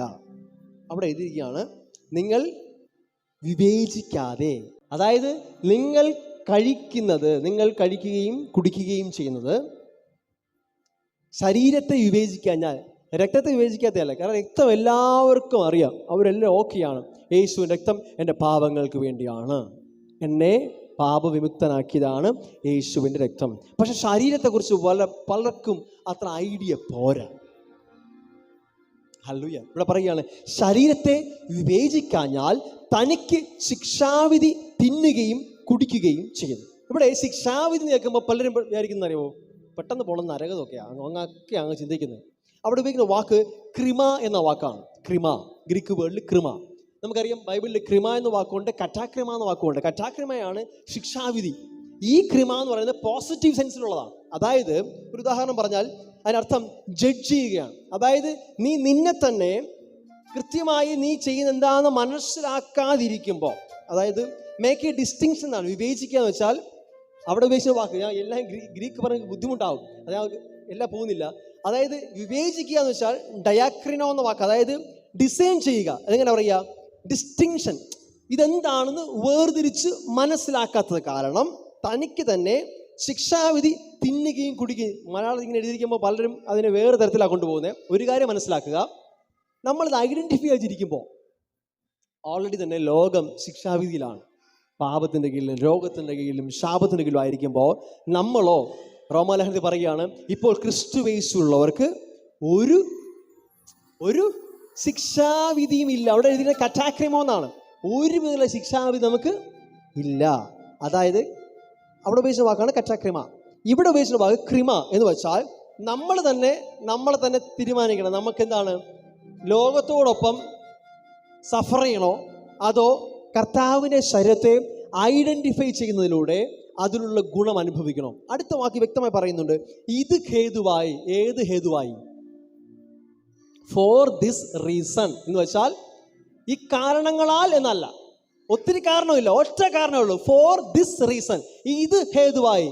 ഇത്രയും എന്നോ ഈ കാരണങ്ങളാൽ എന്നോ അല്ല, ഇത് ഹേതുവായി. എന്ത് ഹേതുവായി? യേശുവിൻ്റെ ശരീരമാണ് എൻ്റെ കയ്യിൽ ഇരിക്കുന്നതെന്ന് ഞാൻ വിവേചിക്കാത്തത് കാരണം. ശരീരത്തെ വിവേചിക്കാഞ്ഞാൽ, അത് എഴുതിയിട്ടുണ്ടല്ലോ, not discerning the lord's body. മനസ്സിലാവുന്നുണ്ടോ? കർത്താവിൻ്റെ ശരീരമാണ് എൻ്റെ കയ്യിൽ ഇരിക്കുന്നതെന്ന് ഞാൻ തിരിച്ചറിയാത്തത് കാരണം നിങ്ങളിൽ പലരും ബലഹീനരും രോഗികളുമാകുന്നു, അനേകരും നിദ്ര കൊള്ളുന്നു, അനേകരും സമയത്തിന് മുന്നേ മരിച്ചുപോയി കഴിഞ്ഞു. എന്ന് വെച്ചാൽ ഇന്ന് പലരും, വിശ്വാസികളായ നിങ്ങൾ പലരും രോഗികളായി തുടരുവാനും പലരും നേരത്തെ തന്നെ മരിച്ചു പോകാനുമുള്ള കാരണം എന്താണ്?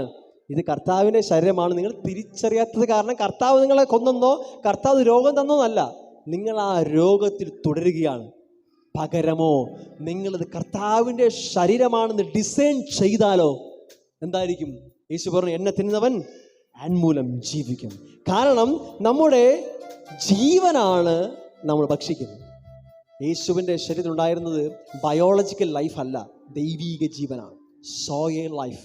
നാം അവൻ്റെ ശരീരം ഭക്ഷിക്കുമ്പോൾ നമ്മുടെ അകത്തേക്ക് കയറി പോകുന്നത് എന്താണ്? ദൈവിക ജീവനാണ്. ഹല്ലേലൂയ. യോഹന്നാന്റെ സുവിശേഷം 6-ാം അധ്യായത്തിൻ്റെ 48 മുതൽ വാക്യങ്ങൾ പറയുക. യേശു പറഞ്ഞു, ഞാൻ ജീവന്റെ അപ്പം ആകുന്നു. ഞാൻ സ്വർഗത്തിൽ നിന്ന് ഇറങ്ങിയ ജീവനുള്ള അപ്പമാകുന്നു. ഞാൻ കൊടുക്കാനിരിക്കുന്ന അപ്പമോ എന്താണ്? ലോകത്തിൻ്റെ ജീവന് വേണ്ടി ഞാൻ കൊടുക്കുന്ന എൻ്റെ മാംസം ആകുന്നു. ഹല്ലേലൂയ. നിങ്ങൾ ഇതൊക്കെ നോട്ട് ചെയ്ത് വിട്ടി വായിക്കുക.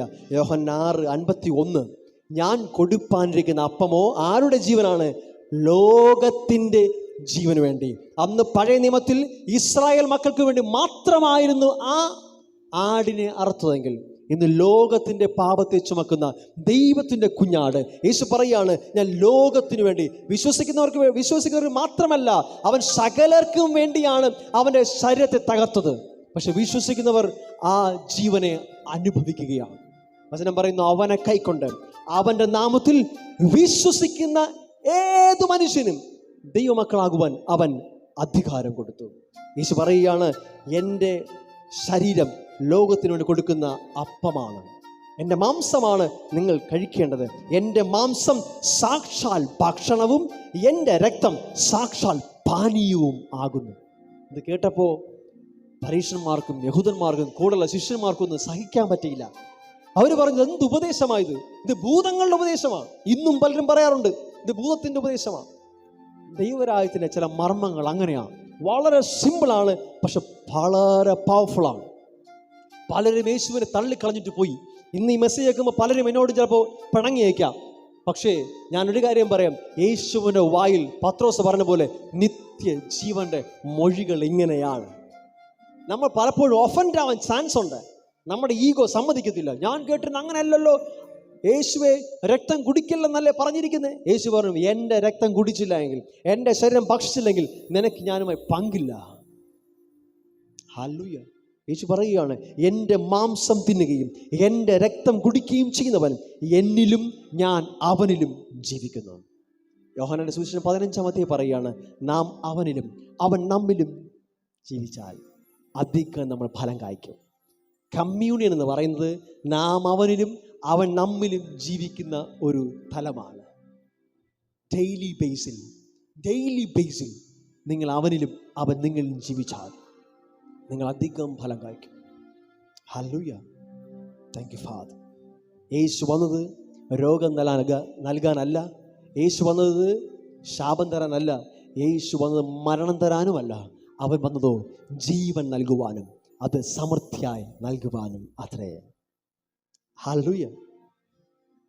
പൗലോസ് സഭയ്ക്കകത്തുണ്ടായിരുന്ന ആളുകളിനകത്തുണ്ടായിരുന്ന ഭിന്നതയെ റെബ്യൂക്ക് ചെയ്തുകൊണ്ടാണ് സംസാരിച്ചിരിക്കുന്നത്.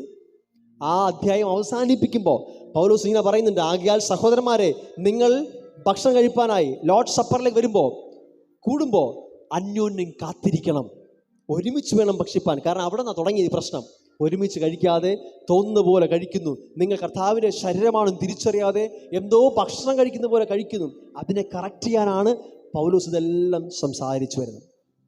അടുത്ത് പറയുന്നുണ്ട്, നാം നമ്മെ തമ്മിൽ വിധിച്ചാൽ വിധിക്കപ്പെടുകയില്ല. എങ്ങനെയാണ് വിധിക്കപ്പെടുന്നത്? ഞാൻ ഉദാഹരണം പറയാണ്. ജഡ്ജ് എന്ന വാക്ക്, വിധിക്കുക എന്ന വാക്ക് കേൾക്കുമ്പോൾ പല അർത്ഥങ്ങളുണ്ട്. ഉദാഹരണം ഞാൻ പറയാണ്, ഞാൻ ഈ മനുഷ്യനെ ജഡ്ജ് ചെയ്ത് കണ്ടെത്തിയിരിക്കുന്നു, ഹീ ഈസ് ഗുഡ്. നമ്മൾ പറയില്ലേ സാധാരണ പാട്ട് മത്സരത്തിനൊക്കെ ജഡ്ജസ് എന്ന് പറയും അല്ലേ? അവർ ജഡ്ജിയായിരിക്കുന്ന കൊള്ളാമോ എന്താണ്, ശരിയല്ലേ? വിലയിരുത്തുക. നമ്മൾ ഈ ജഡ്ജ് എന്ന് ബൈബിളിൽ കണ്ട് വിധി എന്ന് കണ്ട് നമ്മൾ ഉടനെയായിരിക്കും, അയ്യോ അങ്ങ് അറ്റത്തെ ന്യായവിധിയാണ്, അങ്ങ് പോവും ചിന്ത. ഇവിടെ പറയുകയാണ്, നാം നമ്മെ തമ്മിൽ തന്നെ വിധിച്ചാൽ വിധിക്കപ്പെടുകയില്ല. നമ്മൾ കർത്താവിൻ്റെ മേശയിൽ മുമ്പ് നിൽക്കുമ്പോൾ നമ്മെ ജഡ്ജ് ചെയ്യേണ്ടത് എന്താണ്? നമ്മൾ എന്താ കൺഫസ് ചെയ്യേണ്ടത്? ഞാൻ എത്ര വലിയ പാപിയാണോ, ഞാൻ എത്ര വലിയ ക്രൂരനാണ്? വചനം പറയുന്നു, അവൻ്റെ രക്തം സകല പാപവും പോക്കി നിന്നെ ശുദ്ധീകരിച്ചിരിക്കുന്നു. ഹല്ലേലൂയ. നമ്മുടെ പാപങ്ങൾക്ക് വേണ്ടി അവൻ്റെ രക്തം ചൊരിയപ്പെട്ടു. അങ്ങനെയാണെങ്കിൽ നിന്റെ മുന്നിലേക്ക് യേശുവിൻ്റെ രക്തം വരുമ്പോൾ, അത് കാണുമ്പോൾ നിനക്ക് എന്താ ഓർമ്മ വരേണ്ടത്? എത്ര വലിയ പാപിയെന്നല്ല, എത്ര വലിയ പാപിയായിരുന്ന എന്നെ എൻ്റെ കർത്താവിൻ്റെ രക്തം ഹിമം പോലെ വെടിപ്പാക്കിയിരിക്കുന്നു. എഫെസ്യർ പറയുകയാണ്, അവൻ നമ്മെ വിശുദ്ധരും നീതിമാന്മാരും ആക്കി തീർത്തിരിക്കുന്നു. കുഞ്ഞാടിൻ്റെ രക്തം എന്നെ നിഷ്കളങ്കനാക്കി മാറ്റിയിരിക്കുകയാണ്. ആ രക്തം എനിക്കെതിരെ സംസാരിക്കുന്ന രക്തമല്ല, എനിക്ക് അനുകൂലമായി ഹാബേൽ രക്തത്തെക്കാൾ ഗുണകരമായി സംസാരിക്കുന്ന രക്തം. Hallelujah. Thank you Holy Spirit. അടുത്ത ദിനം പറയുകയാണ്, വിധിക്കപ്പെടുന്നുവെങ്കിലോ നാം ലോകത്തിനോട് കൂടെ ശിക്ഷാവിധിയിൽ അകപ്പെടാതിരിക്കേണ്ടതിന് കർത്താവ് നമ്മെ ബാലശിക്ഷ കഴിക്കുകയാകുന്നു. ഇതൊരു ഡീറ്റെയിൽഡ് ടോപ്പിക്കാണ്, വേറെ ദിവസം നമുക്ക് ഡീറ്റെയിൽ ചിന്തിക്കാം. ഞാനെങ്കിലും ഒന്ന് പറഞ്ഞു പോവാം. അതായത് ഒന്ന് ആലോചിച്ച് നോക്കി, ഞാൻ കർത്താവിൻ്റെ മേശയിൽ ഇരിക്കുമ്പോൾ പരിശുദ്ധാത്മാവ് ഇൻ കേസ് ശ്രദ്ധിക്കുക, ചില കാര്യങ്ങൾ നമ്മോട് സംസാരിക്കുകയാണ്. ഇവിടെ പറയുന്ന വാക്ക് തന്നെ ബാലശിക്ഷ എന്നാണ്. അതിനർത്ഥം ഗ്രീക്കിൽ പൈഡിയോ എന്ന വാക്കാണ്. പൈഡോ നമ്മൾ സാധാരണ പീഡിയാട്രീഷ്യൻ എന്നൊക്കെ പറയത്തില്ലേ, ആ വാക്ക് അതിൽ നിന്ന് വന്നിരിക്കുന്നത്. കുഞ്ഞു കുട്ടികളെ ട്രെയിൻ ചെയ്യുന്നതിനാണ് പൈഡിയോ എന്ന വാക്ക് ഉപയോഗിച്ചിരിക്കുന്നത്. ബാലശിക്ഷ. പലരുടെയും ചിന്തയിൽ ബാലശിക്ഷ എന്ന് കേട്ടാൽ ഉടനെ ചിന്തിക്കുന്ന അറിയാവൂ. പലരുടെയും പ്രസംഗം ഞാൻ കേട്ടിട്ടുണ്ട്. ബാലശിക്ഷ, ദൈവത്തിൻ്റെ ബാലശിക്ഷ ആക്സിഡൻറ്റ്, രോഗം, ക്യാൻസർ. മോനെ വാ, നീയാണ് എക്സാമ്പിൾ, വാ ഓടിയോ. ഒന്ന് ചിന്തിച്ചേ, ഞാൻ ദൈവം. നിങ്ങൾ ചിന്തിക്കാനാണേ, ഇത് മാത്രം കട്ടി തീർത്തിട്ടല്ലേ ഞാൻ ദൈവം എന്ന് പറഞ്ഞിട്ട്. ഓക്കെ, നിങ്ങൾ ചിന്തിക്കണേ, നിങ്ങളുടെ മനസ്സിലുള്ള ദൈവം എങ്ങനെ നോക്കി. ഇതെൻ്റെ മോൻ, ഭൂമിയിൽ എൻ്റെ മോൻ, ഇവനൊന്ന് ട്രെയിൻ ചെയ്യാണ്, ബാലശിക്ഷ കൊടുക്കുക. അവൻ ശരിയല്ല, നമ്മൾ ട്രെയിൻ ചെയ്യാൻ പോവാണ്. ഇവൻ അടുത്ത് വിളിച്ചിട്ട് നോക്കി ചിരിച്ചിട്ട് 2 മുഴ, 3 ക്യാൻസർ, അല്ലെങ്കിൽ കാലൊരു ആക്സിഡൻറ്റ്, എന്നിട്ട് നീ ഒന്ന് നന്നാവാൻ വേണ്ടി ഇട്ടതാ, ഐ ലവ് യു, തന്നെ എനിക്ക് ഇഷ്ടമാണ്. നിങ്ങൾക്ക് ഈ ദൈവത്തെ ഇഷ്ടപ്പെടുമോ? Do you love this God? പക്ഷെ നിങ്ങൾ ഈ പ്രസംഗം കേട്ട് കൈയടിച്ചിട്ടുണ്ട്. ഞാൻ ദൈവം സ്നേഹവാ തകർത്ത് പ്രസംഗിച്ചിട്ട് ലാസ്റ്റ് പറയും ബാലശിക്ഷ വരുന്നത് എങ്ങനെയാ?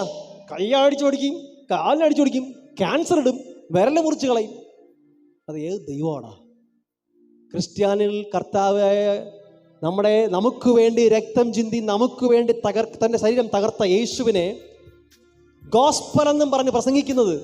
ഇങ്ങനെ ആയതുകൊണ്ടാണ് പലരും ഈ ഗോസ്പലിനെ സ്വീകരിക്കാത്തത്. ഇങ്ങനൊരു ദൈവത്തെ ആർക്കും വേണ്ട, ഏതൊരു മതക്കാരനും വേണ്ട. അവൻ നോക്കിയപ്പോൾ ഇതിനേക്കാളും നല്ലത് ഒരു പള്ളിയിലും പോകാതിരിക്കുന്നതാണ്, കർത്താവിനെ അറിയാതിരിക്കുന്നത്. കാരണം ഈ ദൈവം എന്താ, 2 ദിവസം പള്ളിയിൽ പോയില്ലെങ്കിൽ കാലിനടിച്ചൊടിക്കും. ശരിക്കല്ലേ? എന്ത് മണ്ടത്തരമാണ് വിശ്വസിക്കുന്നത്.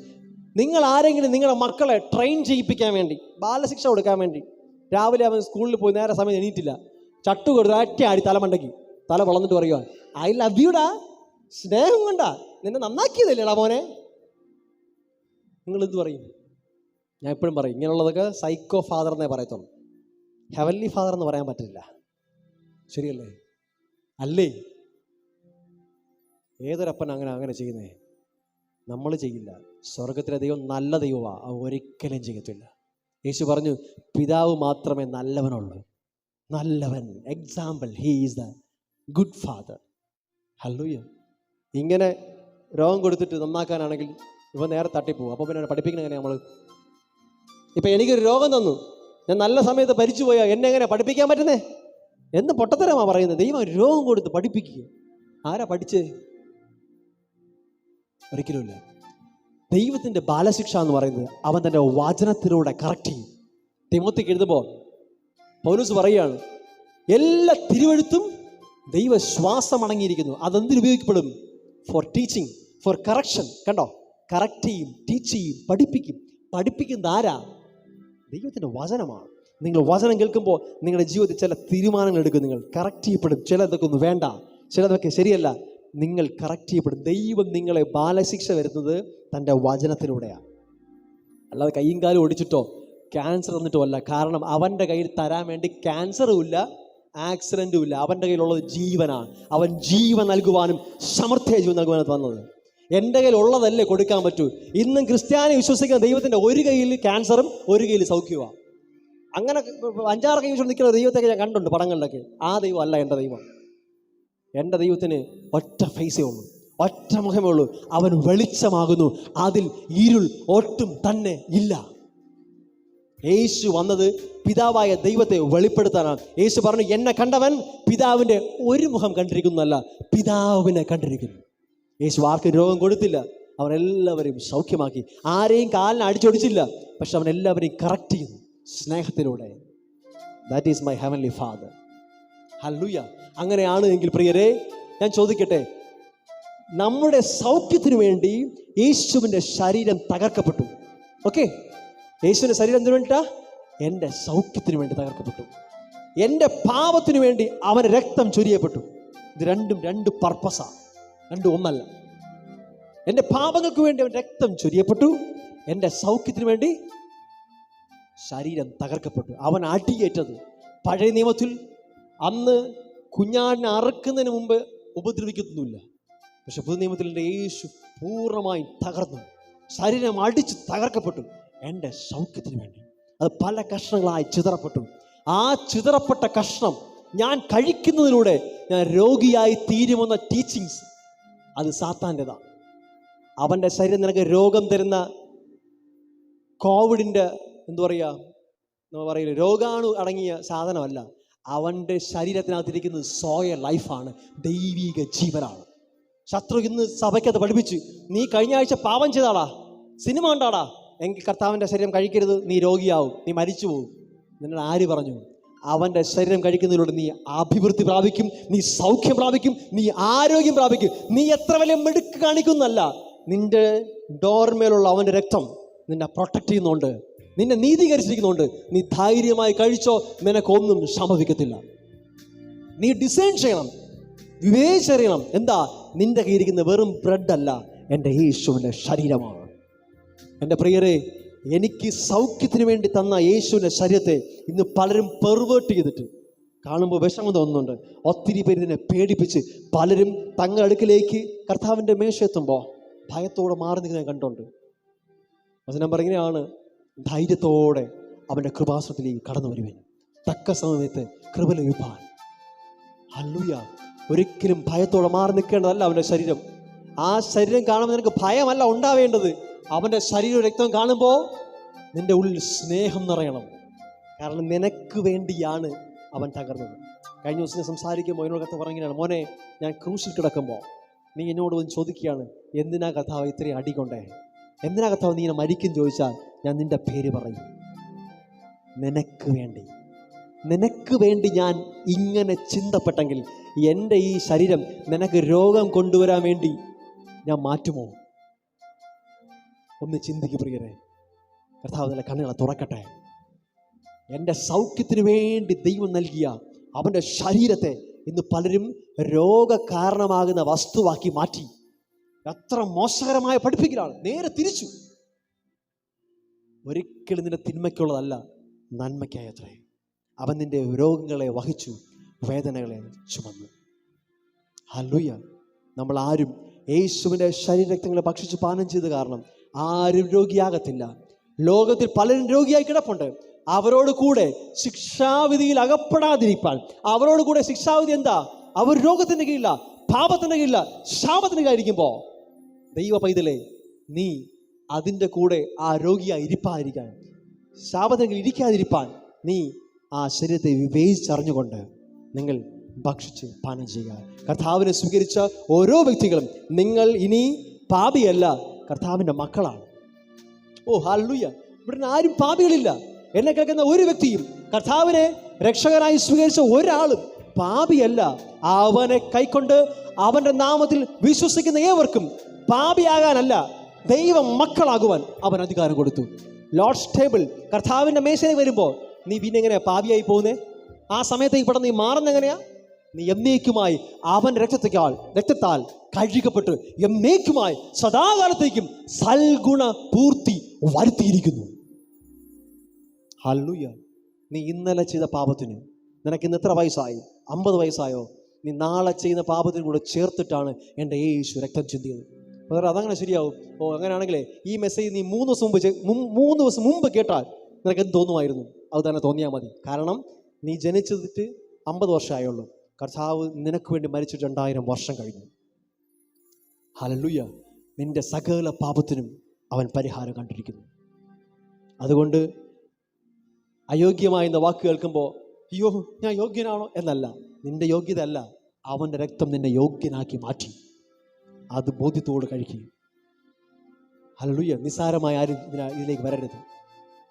ഈ കൊരിന്ത്യ ലേഖനത്തിൽ പൗലോസ് പറയുന്നുണ്ട്, 1-ാം അധ്യായം 27-ാം വാക്യത്തിൽ, ഈ ലോകത്തിൽ ജ്ഞാനികളായവരെ ലജ്ജിപ്പാൻ ദൈവം ഭോഷത്വമായതിനെ തിരഞ്ഞെടുത്തു. ജ്ഞാനമായതിനെ ലജ്ജിപ്പിക്കാൻ ഭോഷത്വമായത്.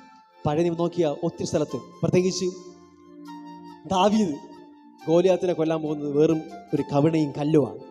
ദൈവത്തിൻ്റെ കയ്യിൽ ഇറ്റ്സ് എനഫ്. ശരിയല്ലേ?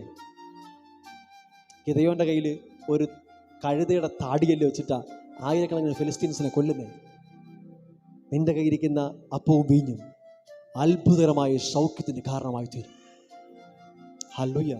കാരണം അതിലടങ്ങിയിരിക്കുന്നത് ദൈവിക ജീവനാണ്. യേശുവിൻ്റെ ശരീരവും രക്തവുമാണ്. നമ്മുടെ മിടുക്കല്ല നമ്മളെ യോഗ്യരാക്കിയത്, യേശുവിൻ്റെ രക്തം നമ്മെ അതിലേക്ക് കൊണ്ടുവന്നിരിക്കുകയാണ്. Thank you Holy Spirit. Thank you Father. ഇന്ന് എന്നെ കേൾക്കുന്ന എല്ലാ സഹോദരങ്ങൾക്കും ഈ ഒരു വെളിപ്പാട് ലഭിക്കട്ടെ ഞാൻ ആഗ്രഹിക്കുകയാണ്. Thank you Father. യേശു വന്നത് തന്നെ ജീവൻ നൽകുവാനാണ്. അവനിൽ ജീവൻ ഉണ്ടായിരുന്നു, ജീവൻ മനുഷ്യരുടെ വെളിച്ചമായിരുന്നു. അവൻ്റെ ജീവനാണ് നമ്മിലേക്ക് ദൈവം നൽകിയിരിക്കുന്നത്. നാം ഭക്ഷിച്ച് പാനം ചെയ്യുന്നതിലൂടെ അവൻ്റെ ജീവനെയാണ് എക്സ്പീരിയൻസ് ചെയ്യുന്നത്. ഇതൊരിക്കലും മരണകാരണമല്ല, ജീവകാരണമാണ്. എത്ര പേർക്ക് മനസ്സിലായി? ഹല്ലേലൂയ. ശത്രു പലപ്പോഴും പറ്റിക്കുകയാണ്, മനുഷ്യനെ പേടിപ്പിക്കുകയാണ്, പലതും പറഞ്ഞ് ഭയപ്പെടുത്തുകയാണ്. ഒരിക്കലുമല്ല. അവൻ്റെ സ്നേഹമാണ് നിന്നോട് സംസാരിക്കുന്നത്. അതിനെ തിരിച്ചറിയാതെ, കർത്താവിൻ്റെ മേശയും രക്തം അത് മനസ്സിലാക്കാതെ അതിൽ നിന്ന് മാറി നിൽക്കരുത്. കർത്താവായ യേശുവിനെ സ്വന്തം രക്ഷിതാവായി സ്വീകരിച്ച ഏതൊരു വ്യക്തിക്കും ഇതിൽ നിന്ന് ഭക്ഷിച്ച് പാനം ചെയ്യാൻ കഴിയും. ഹല്ലേലൂയ. ഒരു 5 മിനിറ്റ് കൂടെ ഒരു കാര്യം കൂടെ അഡ്രസ് ചെയ്യാം. അതിൻ്റെ ഡീറ്റെയിൽഡ് പോകാൻ സമയമില്ല. പലരും ചോദിക്കും, ബ്രദറെ സ്നാനപ്പെട്ടാൽ മാത്രമേ തിരുവത്താഴത്തിൽ പങ്കുചേരാമോ? ചോദിക്കാറുണ്ട്. It's my opinion. എൻ്റെ അഭിപ്രായം പറയാം. ബൈബിൾ വ്യക്തമായ അങ്ങനെ ഒരു സിസ്റ്റം പറഞ്ഞിട്ടില്ല. ഒരു കാര്യം കൂടെ പറയാം. തിരുവത്താഴം എന്ന് പറയുന്നത് അതൊരു ആചാരമല്ല. ഇത് എന്ന് പറയുന്ന ഒരു ആചാരമല്ല. ഓക്കെ. യേശു കർത്താവ് എല്ലാ റിച്വൽസിനും എല്ലാ ആചാരങ്ങൾക്കും എഗെയിൻസ്റ്റാണ്. അങ്ങനെ ഇരിക്കെ യേശു ഒരു ആചാരം വീണ്ടും കൊണ്ടുവരില്ല. ഇതൊരാചാരമല്ല. ഓക്കെ. ഒന്നുകൂടെ പറഞ്ഞാൽ, സാധാരണ ക്രിസ്തീയ ജീവിതമെല്ലാം കാഴ്ചയാലല്ല, വിശ്വാസത്താലാണ്. പക്ഷെ കാഴ്ചയാൽ തൊട്ടറിഞ്ഞുകൊണ്ട് നമുക്ക് അനുഭവിക്കാൻ പറ്റുന്ന ഒന്നാണ് കർത്താവിൻ്റെ മേശ. ഇതൊരാചാരമല്ല. ഞാൻ അതുമായി കണക്ട് ചെയ്ത് പറയാൻ കാരണം, യേശു അതിനെ പഴയ നിയമത്തിൽ നമുക്ക് മനസ്സിലാക്കി തരുന്ന ഒരു രീതി എന്ന് പറയുന്നത്, ഇസ്രായേൽ മക്കൾ ആദ്യം ആ മിസ്രൈമിൽ നിന്ന് പുറപ്പെടുന്നതിന് മുമ്പേ അവരാദ്യം എന്ത് ചെയ്തു? ഭക്ഷിച്ചു. എന്നിട്ടാണ് യാത്ര തിരിച്ചത്. ലേഖനങ്ങളിൽ പൗലോസ് പറയുകയാണ്, അന്ന് മോശയോടുകൂടെ ചെങ്കടൽ അവർ ക്രോസ് ചെയ്തപ്പോൾ അത് സ്നാനത്തിനൊരു മുൻകുറിയായിരുന്നു. എന്ന് വെച്ചാൽ ഇസ്രായേൽ മക്കൾ സ്നാനപ്പെട്ട് മോശയോട് ചേർന്നു. അതെപ്പോ അവർ കർത്താവിൻ്റെ ശരീരം ഭക്ഷിച്ച് യാത്ര ചെയ്ത് പോകുമ്പോൾ വഴിക്കാണ് അവർ സ്നാനപ്പെട്ടത്. മനസ്സിലാവുന്നുണ്ടോ? അതായത് കുഞ്ഞാട്ടിൻ്റെ ശരീരം ഭക്ഷിച്ചിട്ട് അന്ന് രാത്രി കഴിച്ചിട്ട് പിറ്റേ ദിവസം യാത്ര ചെയ്ത് അവർ പോകുന്ന വഴിക്കാണ് ചെങ്കടൽ ക്രോസ് ചെയ്തത്. അതിനെയാണ് പുതിയ നിയമത്തിൽ എന്ത് പറയുന്നത്? ഇസ്രായേൽ മക്കളുടെ സ്നാനം എന്ന് പറയുന്നത്. അതായത് ആദ്യം തിരുവത്താൾ, പിന്നെ സ്നാനമായിരുന്നു. ഞാൻ പറഞ്ഞത് നിങ്ങൾ അങ്ങനെ ചെയ്യണമെന്നല്ല ഞാൻ പറയുന്നത്, തർക്കിക്കുന്നവരോട് ജസ്റ്റ് ഞാൻ പറഞ്ഞതേ ഉള്ളൂ. അതായത് ദൈവം ഒരു സിസ്റ്റമായിട്ടല്ല വെച്ചേക്കുന്നത്. സ്നാനത്തിന് അതിൻ്റെതായ പ്രാധാന്യമുണ്ട്, തിരുവത്താഴത്തിന് അതിൻ്റെതായ പ്രാധാന്യമുണ്ട്. ഇതാദ്യം, ഇത് രണ്ടാമത്, ഇങ്ങനൊരു സിസ്റ്റം ദൈവം വച്ചിട്ടില്ല. ദൈവം ഒരു സിസ്റ്റത്തിൻ്റെയും പുറകെയല്ല. കാരണം യേശുവിൻ്റെ സൗഖ്യങ്ങൾ നോക്കി അറിയാൻ പറ്റും. യേശു നമ്മളാരും സിസ്റ്റത്തിൻ്റെ പുറകെ പോകാതിരിക്കാനാണ്. യേശുവിൻ്റെ സൗഖ്യങ്ങളെല്ലാം വ്യത്യസ്തമാണ്. ശരിയല്ലേ? കണ്ണ് കാണാത്ത വ്യക്തിയെ സൗഖ്യമാക്കി എങ്ങനെയാണ്? ചിലരെ തൊട്ട് സൗഖ്യമാക്കി, ചിലർക്ക് തുപ്പിയിട്ട് ചെളി കുഴച്ച് തേച്ചു കൊടുത്തു, എന്നിട്ട് പറഞ്ഞു പോയി കുളിക്കാൻ പറഞ്ഞു. ശരിയല്ലേ? എന്തുകൊണ്ടാണ് പല സിസ്റ്റം വെച്ചേ? ഇല്ലെങ്കിൽ നമ്മൾ ഇന്ന് ചർച്ചുകളിൽ ഒരു സിസ്റ്റം വയ്ക്കും. കാഴ്ചയില്ലാത്തവരെ സൗഖ്യമാക്കാൻ വേണ്ടി തറയിൽ തുപ്പുക, മണ്ണ് കുഴയ്ക്കുക, തേക്കുക. നിങ്ങൾക്ക് മനസ്സിലാവുന്നുണ്ടോ? നമ്മൾ ഇങ്ങനെയാണെന്ന് വിചാരിക്കും. ഇങ്ങനെ ഒരു സിസ്റ്റം ദൈവം വച്ചിട്ടില്ല. കാരണം സഭ ഒരു സിസ്റ്റത്തെ ഫോളോ ചെയ്യണമെന്ന് ദൈവം ആഗ്രഹിക്കുന്നില്ല. അതുകൊണ്ട് തന്നെ സ്നാനമാധ്യമാണോ, രണ്ടാമത് തിരുവത്താഴമാണോ, അതോ തിരിച്ചാണോ എന്നിങ്ങനെ ഒന്നും തർക്ക വിഷയമാക്കേണ്ട കാര്യമില്ല. അതിൻ്റെതായ പ്രാധാന്യം ഓരോന്നിനുമുണ്ട്. ഒന്നിനെയും പ്രാധാന്യം കുറച്ച് കാണുന്നുമില്ല. യേശുവിനെ കർത്താവായി സ്വീകരിച്ച ഏതൊരു വ്യക്തിക്കും കർത്താവിൻ്റെ മേശയിൽ നിന്ന് ഭക്ഷിച്ച് പാനം ചെയ്യുവാൻ കർത്താവ് അവസരം നൽകിയിട്ടുണ്ട്. ഞാൻ നേരത്തെ പറഞ്ഞതുപോലെ ഇസ്രായേൽ മക്കൾ അവർ ആദ്യം ആ കുഞ്ഞാടിൻ്റെ ശരീരം ഭക്ഷിച്ച ശേഷമാണ് അവർ യാത്ര ചെയ്ത് പോകവേ അവർ സ്നാനപ്പെടുകയുണ്ടായത്. അതേ സിസ്റ്റം ഫോളോ ചെയ്യണം ഒന്നൊന്നും ഞാൻ പറയുന്നില്ല. ബൈബിൾ വ്യക്തമായി ഇന്നത് ആദ്യം എന്നൊരു സിസ്റ്റം പറഞ്ഞിട്ടില്ല എന്ന് മാത്രമുള്ള പോയിൻ്റാണ് ഈ സമയത്ത് ഞാൻ പറയാൻ ആഗ്രഹിക്കുന്നത്. മറ്റൊരു കാര്യം, നമ്മുടെ സൗഖ്യത്തിനായി ദൈവം എസ്റ്റാബ്ലിഷ് ചെയ്തിരിക്കുന്ന ഈ കർത്താവിൻ്റെ മേശ എന്ന് പറയുന്നത് ഒരിക്കലും ഇതൊരു ഭയത്തോടെ നാം കാണേണ്ട ഒരു കാര്യമല്ല. മറിച്ച് യേശുവിൻ്റെ ശരീരം തകർക്കപ്പെട്ടതായി നമ്മൾ കാണുമ്പോൾ നമ്മുടെ മനസ്സിനകത്ത് ഉണ്ടാകേണ്ടത് ദൈവത്തോടുള്ള സ്നേഹമാണ്. ഒരിക്കലും ആ ശരീരം നമുക്ക് ദോഷമായി ചിന്തിക്കുന്നതോ ദോഷമായി സംസാരിക്കുന്നതോ ഒന്നുമല്ല. പലപ്പോഴും ശത്രു ഇങ്ങനെ മനുഷ്യരുടെ ഇടയിൽ, പ്രത്യേകിച്ച് സഭയ്ക്കകത്ത് തെറ്റായ ധാരണകൾ കൊണ്ടുവന്നിട്ട്, തെറ്റായ പഠിപ്പിക്കൽ കൊണ്ടുവന്നിട്ട് അവരോട് സംസാരിക്കുന്നത് ഇങ്ങനെയാണ്: നിങ്ങൾ പാപിയായിരുന്നുകൊണ്ട് അല്ലെങ്കിൽ പാവപ്രവൃത്തി ചെയ്തുകൊണ്ട് വന്ന് ഇതിൽ പങ്കെടുത്താൽ രോഗിയായി പോകും. ഞാൻ ഒരു കാര്യം ചോദിക്കാം, ഒരു വ്യക്തിക്കും തൻ്റെ നീതിയിൽ നിന്നുകൊണ്ട് കർത്താവിൻ്റെ മേശയിലേക്ക് കടന്നു വരാൻ കഴിയത്തില്ല. യേശു ഒരിക്കൽ പറഞ്ഞു, നിങ്ങൾ പാപമില്ലാത്തവൻ കല്ലെറിയട്ടെ. ഞാൻ ചോദിക്കട്ടെ, നിങ്ങൾ ആര്? നാം കർത്താവിൻ്റെ മേശയിലേക്ക് പോകുമ്പോൾ കർത്താവ് ചോദിക്കുവാണ്, നിങ്ങൾ പാപമില്ലാത്തവൻ മുന്നോട്ട് വരട്ടെ ചോദിച്ചാൽ നമുക്ക് ആർക്കും തന്നെ അതിൽ പാർട്ടിസിപ്പേറ്റ് ചെയ്യാൻ കഴിയത്തില്ല. നമ്മെ മനസാക്ഷി അനുവദിക്കത്തില്ല. അങ്ങനെയാണെങ്കിൽ നാം ഓരോരുത്തരും ഇന്നലകളിലും ഇന്നും ചെയ്ത അല്ലെങ്കിൽ ഒരാഴ്ച ചെയ്ത പാപത്തിൻ്റെയോ അതിൻ്റെ ഡിഗ്രി വെച്ചിട്ടല്ല കർത്താവിൻ്റെ മേശയിൽ നാം കടന്നു വരേണ്ടത്. പകരം മറിച്ച് ആ യേശുവിൻ്റെ രക്തം എനിക്ക് വേണ്ടി സംസാരിക്കുന്നു.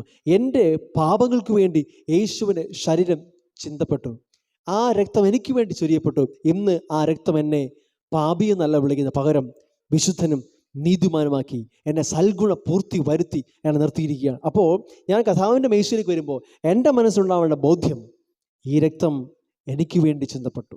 ഞാൻ പാപിയല്ല, ഞാൻ കർത്താവിൻ്റെ മകനും ദൈവരാജ്യത്തിൻ്റെ അവകാശിയാണ്, ക്രിസ്തുവിനോടുകൂടെ കൂട്ടവകാശിയാണ്, ക്രിസ്തുവിനോടുകൂടെ സ്വർഗത്തിൽ ഇരുത്തപ്പെട്ടിരിക്കുന്നവനാണ്. ഇതിനെല്ലാം കാരണമായിരിക്കുന്ന ഈ രക്തത്തോട് ബഹുമാനത്തോടെ, കർത്താവിനുള്ള നന്ദിയോടെയാണ് നാം അതിനടുക്കിലേക്ക് വരേണ്ടത്. ഒരിക്കലും ഭയം നമ്മെ ഒരിക്കലും ഭരിക്കാൻ പാടില്ല. വചനം വ്യക്തമായി പറയുന്നു, തികഞ്ഞ സ്നേഹം ഭയത്തെ പുറത്താക്കി കളയുന്നു. അപ്പോൾ ഭയം നമ്മളകത്ത് വരുന്നുണ്ടെങ്കിൽ അർത്ഥം നമ്മൾ ആ ദൈവത്തിൻ്റെ സ്നേഹത്തെ അറിഞ്ഞിട്ടില്ല എന്നുള്ളതാണ്.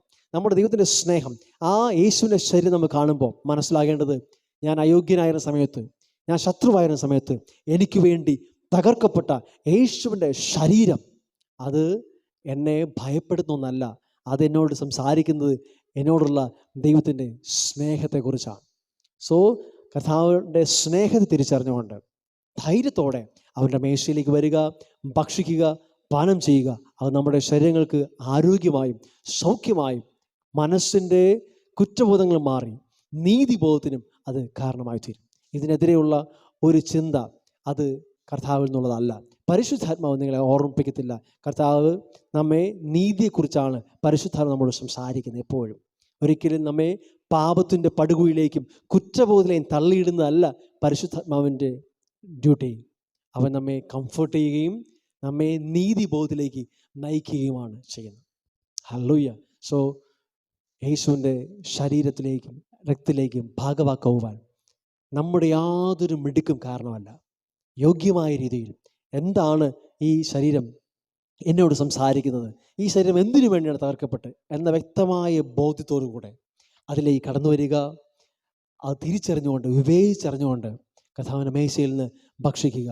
ഒരിക്കലും ദൈവം നമുക്ക് രോഗം തരത്തില്ല. കാരണം അവൻ്റെ കയ്യിൽ എപ്പോഴും പറഞ്ഞ പോലെ ദൈവത്തിൻ്റെ കയ്യിൽ ഉള്ളതേ തരാൻ പറ്റത്തുള്ളൂ. അവൻ റാഫ, യഹോവ റാഫ എന്നാണ്. അവൻ ഒരിക്കലും രോഗം തരുന്ന ദൈവമല്ല, അവൻ സൗഖ്യം തരുന്ന ദൈവമാണ്. അവൻ്റെ ശരീരം എനിക്ക് സൗഖ്യദായകമാണ്, ഒരിക്കലും രോഗകാരണമല്ല. ഒരിക്കലും ഞാൻ യേശുവിൻ്റെ ശരീരം ഭക്ഷിക്കുന്നതിലൂടെ രോഗിയാകത്തില്ല, പകരം ഞാൻ സൗഖ്യമാകുകയാണ് ചെയ്യുന്നത്. ഒരിക്കലും ശത്രു നിങ്ങളെ പറ്റിക്കുവാൻ ഇരയായി തീരരുത്. മറ്റെന്തിനേക്കാളും ഇത് പവർഫുള്ളാണ്. ഒരു രോഗത്തിന് വേണ്ടി നിങ്ങളൊരു മെഡിസിൻ എടുക്കുമ്പോൾ, ഒരു ടാബ്ലറ്റ് എടുക്കുമ്പോൾ, അതൊന്നും വേണ്ടാന്ന് ഞാൻ പറയത്തില്ല, എല്ലാം നല്ലതാ. പക്ഷേ ആ ടാബ്ലറ്റിൽ നമ്മൾ വിശ്വസിക്കുന്നതിനൊക്കെ അധികമായി എന്തുമാത്രം നമ്മൾ യേശുവിൻ്റെ ശരീരത്തിൽ വിശ്വസിക്കണം. കാരണം വചനം പറയുന്നു, അവൻ്റെ ശരീരം എനിക്ക് സൗഖ്യത്തിന് കാരണമാവുക. സോ ഇന്നു മുതൽ കർത്താവിൻ്റെ മേശയിലേക്ക് വരുമ്പോൾ ഒരു ധൈര്യം ഉണ്ടാവട്ടെ. ആ ബോൾഡ്നെസ്സോടെ ധൈര്യത്തോടെ അവൻ്റെ കൃപാസനത്തിലേക്ക് അടുത്തു വരിക. അവനിലുള്ള നന്മകളെ പ്രാപിക്കുക. നന്ദിയുള്ള ഹൃദയത്തോടെ ദാവീദ് പറഞ്ഞ പോലെ അവൻ്റെ ഉപകാരങ്ങളെ മറക്കാതെ നന്ദിയുള്ള ഹൃദയത്തോടെ കർത്താവിൻ്റെ മേശയിൽ നിന്ന് ധൈര്യത്തോടെ ഭക്ഷിച്ചു പാനം ചെയ്യുവാൻ ദൈവം നിങ്ങളെ സഹായിക്കട്ടെ. ഈ ദിവസങ്ങളിൽ പരിശുദ്ധാത്മാവ് അധികം വെളിപ്പാടുകൾ നിങ്ങൾക്ക് നൽകട്ടെ എന്ന് ആത്മാർത്ഥമായി പ്രാർത്ഥിക്കുന്നു. നിങ്ങളുടെ ഹൃദയത്തിൻ്റെ ദൃഷ്ടിയെ കർത്താവ് പ്രകാശിപ്പിക്കട്ടെ. ദൈവിക ജീവൻ നടക്കുവാൻ പരിശുദ്ധാത്മാവ് നിങ്ങളെ സഹായിക്കട്ടെ. ആമേൻ.